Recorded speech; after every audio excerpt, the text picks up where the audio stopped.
Okay. Too loud. Is it okay? Thank you so much for today's opportunity. I would like to present about my presentation about my o mo te na shi plans. First of all, I would like to introduce myself. My name is Anindita Maya Julongwangi, an Indonesian living in Japan. It's quite a while. I graduated from Hiroshima University in 2020, and some of my field of interest is about rural tourism, culture, and also tradition. That's about myself. So next, I would like to introduce the guests that I plan to invite in Hiroshima. This is my friend. His name is Eldian Sheikh Anchalatif. He is a tsunami survivor that hit his hometown in Palu, Sulawesi, Indonesia. That tragedy is very devastated. Thousands of people were dead during that tragedy. He buried 14 of his family members. And based on that tragedy, he started to develop an interest about cultural preservation. He began to question how our ancestors were able to survive to the tragedy. How can they, that like 100 years ago, were able to predict there's a tragedy, there will tsunami is coming, earthquake is coming, how can they survive? Based on that question, he began his journey through Palu, Sulawesi to document the local wisdom. So he is a filmmaker, he is a documentary filmmaker, so he began making a documentary film about local wisdom related to cultural preservation. And he's currently actively participating in Loiji Indonesia, is a non-governmental organization that has a close tie with Central Sulawesi Museum. They're really concerned about local wisdom and how to deliver it to the younger generation. And his field of interest is about cultural preservation. So based on his interest, what he told us, his story about, you can see here, like, looks like a statue, but actually is a megalith site in Palu, Sulawesi. No one knows about this megalith site. He and his team is working on this. There's no detailed information. It's just on the side of the road. People are just passing by. They didn't know that there's a megalith site which tells a story about culture in their area. So he began a question, what can I do to introduce this site to the younger generation? What can I do? So based on this, I would like to help him by inviting him here to Hiroshima and beyond and learn about the cultural preservation. The first destination that I would like him to come is Mr. Tumulus. Maybe 10 minutes ride from here. Maybe you can go bye-bye. Why? Why this place? Why I want him to come to this place? By experience and also having not only relaxing time, but also something that he can learn, he will also understand how to display a detailed yet easy to understand information about a historical place to the visitor. He will be able to create in both educational and recreational space where visitors will be able to spend relaxing time in the visitor spot. When I was there, I was so amazed, like, wow, this place is so huge. This side, I saw a family just sitting on the ground. The other side, people was like reading the English information, Japanese information. I feel it's a very nice combination. It's not only relaxing, but also educational. And also you can see, oh, there's Haniwa here. I was searching, what type of place is, oh, Haniwa, oh, we learned about something. And there are detailed information too. Maybe as a foreigner, you don't have a deeper knowledge about what is Kofun period. What is an ancient burial mound in Japan? But you will be able to understand if you go there because it's really easy to understand. So this is one of the spots that I would like him to visit in Hiroshima. And the next spot is in Miyoshi. Why I recommend this spot? During our summer trip this year, we explore Miyoshi and Sobara. And I'm truly having a memorable experience. This is the first place that I really wanted to go in Miyoshi. Miyoshi Fudokuni-oka and Hiroshima Prefectural History and Folklore Museum. For me, this place is a really nice combination in how managing a place where an open-air museum and an indoor museum complement each other. So you are walking around here, you will able to learn about the Kofun, you will able to learn about the ancient burial mound, and then you will walk down and there's a big museum, indoor museum there, and you will have more detailed information in the museum itself. So it's really complement each other. You're having a relaxing time walking around, and then you will be able to get know more about the place itself. And this is the main reason why I wanted to be here, why I wanted to go there. So this is a thatch house, Kayabuki, from Sera, relocated to the museum. It built in mid-17th centuries. And I was so happy because I can go inside. I can even like compare the size of the, like how thick it is, and it's really in a good condition. Yeah, so this is the second place that I would like him to experience, and then for him to have an idea, oh, this is how that we can create an open air museum, indoor museum, it's complement each other. So he will have that imagination, he will have that idea by visiting this place. So this is the second destination that I would like him to experience. The third one is Kuchiwa Local History Museum in Sobara. That's a very interesting story. So we wanted to go here based on the review in Google Maps. And then we were like in the middle of nowhere, like, what? It's like in the middle of nowhere. Where's the museum? Just like a tree alongside the road. Where's the museum? Is it the right path? And then voila, suddenly there's a museum, Kuchiwa Local History Museum, and the museum itself is an old school building. It's really interesting, old school building. He can learn how to display various daily to life tools used by locals, and also the concept of local museum itself, which for me is really helpful for him to imagine, if we have a local museum in our area, how to display the source that's from the local itself. The displays there is donated by the locals, and it kept the history of the locals. So I would like him to learn, this is how you keep the memory of the local.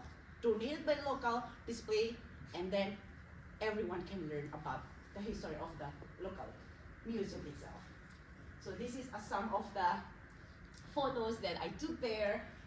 There are like many old electronic stuff, and then there's the student chair too. There are many interesting stuff in Kuchiwa Local Historical Museum. And then I would like to summarize my presentation that I believe by visiting Higashi Hiroshima and beyond, not only Higashi Hiroshima but Sobara and Miyoshi, you can also have not only relaxing time, but something that you can learn. This is a very important for him, not only beneficial for himself, but also his hometown. You are working on a cultural preservation. You are having a relaxing time here.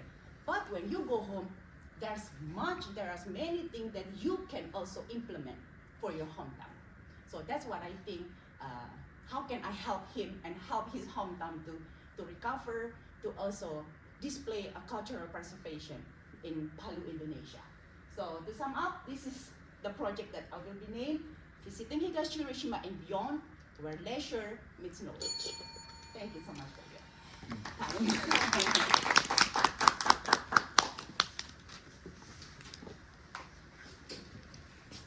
Are there any questions?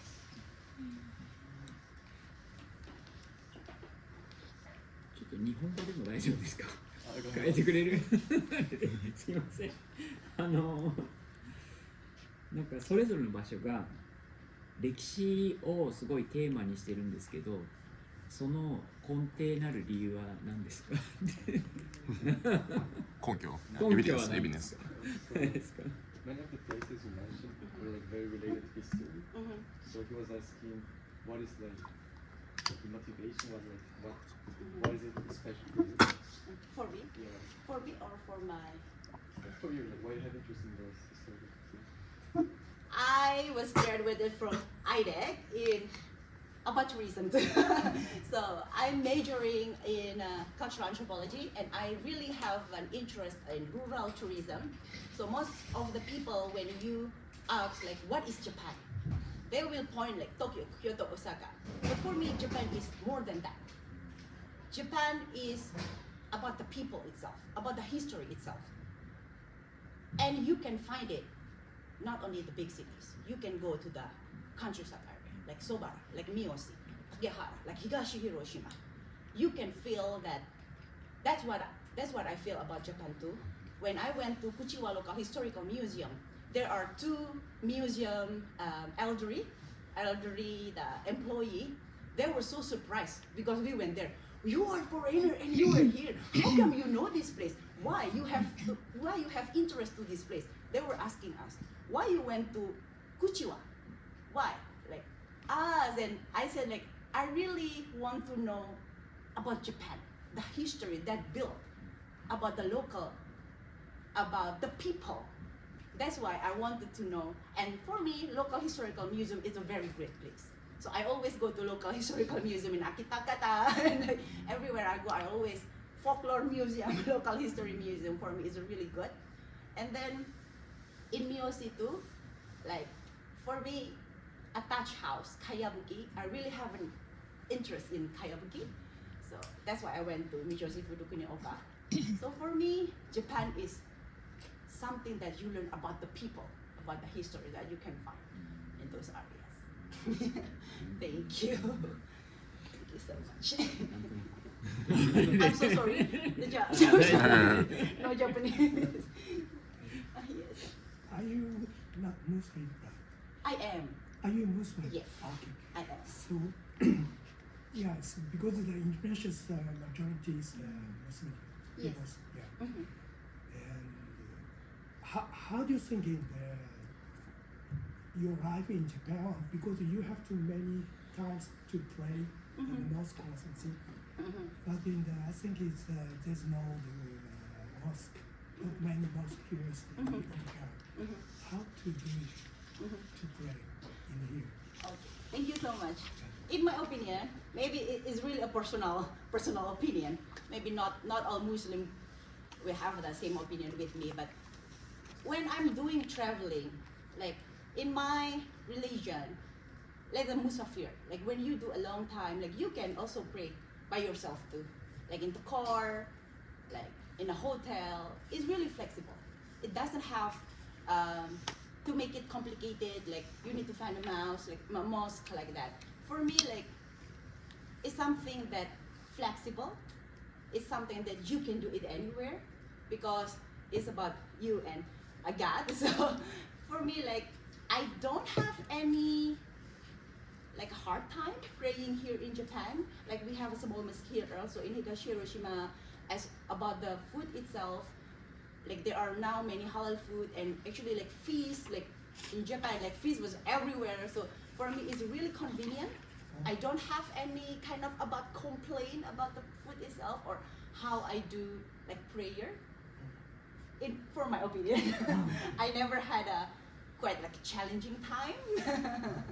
Yeah. Normally, it's general tourists from Indonesia to come to Japan. Or, what kind of opinion they want to do the trade? Maybe they have any question to you about the plane? Mostly it's about the food. Mostly it's food. about the food. Yes, if it's about the time, because it's like really flexible. You can do it like really anywhere. Like especially when you would do traveling, it's not like strictly you have to go to the mosque. But then mostly the comment that I got from the community itself is about the food. Like, is it halal, or how can we find halal food? But in my opinion, if you go to Hiroshima Tourist Center, there are booklet about halal food in Japan. So I think Japan is now, they improve themselves. Let's say about vegan food, let's say about halal food. I think Japan did a good job. It's really did a good job to like provide an information. It's based on my opinion. When I went to Hiroshima Tourist Center, like I found a booklet about halal food restaurant in Japan, in Hiroshima. So I was like, oh, you did a good job. You improve yourself. That's good. So for me, it's a very good sign. Like there are now many Indonesians came to Japan. Like more than, I heard one of the news said 40% of Indonesian people choose Japan, like than other countries in the world. So Japan is the main destination of Indonesian people now.